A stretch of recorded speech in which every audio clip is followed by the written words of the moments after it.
কি দেখতে পেলেন? ওই হরিণ দেখলাম, আর আর ওই মরক দেখলাম, আর ওই কাচিম দেখলাম, কাচিম। ওই বাঘের ডিম দেখেছি। আচ্ছা, আর বাঘ দেখা পেলেনি? বাঘ দেখেছি, আমাদেরকে দেখে ভয় পালিয়ে গেছে। না, বাঘ দেখে আমাদেরকে ভয় দেখে পালিয়ে গেল। পড়ে গেছে মানে আমাদেরকে খাঁচায় ভরে দিয়েছে, আর বাঘরা স্বাধীনভাবে আমাদেরকে দেখছে এখন। আমাদের একটু এদিকে এসেছিল, মানে আমরা একটু বাঘ আছে এরা, আর হ্যাঁ। আমাদের খাঁচার ভিতরে খাঁচার ভরা ভিতরে ভরে আছে। দিয়েছে। আমাদের কাছে কিন্তু এলো না, আর বোনের ঘরে বলো।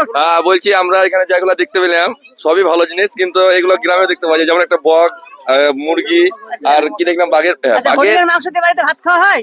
ওটা এখানে পেলাম না, কিন্তু খাওয়ার চেষ্টা করছি।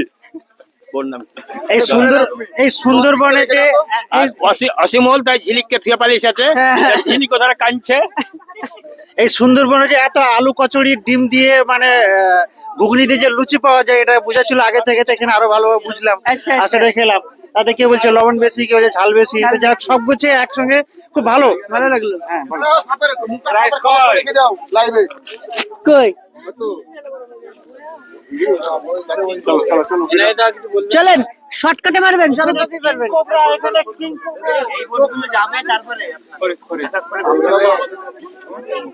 সবগুলো আমাদের মানে আমি বলি কথা, দাঁড়ান, আমি কথা বলি। ব্যাপার হচ্ছে আমাদের একসঙ্গে সব লঞ্চের ব্যাপার, তো একসঙ্গে চলে যাবো। ওটা পুরো গ্রুপ আমাদের। চলে আসো ক্যামেরাম্যান।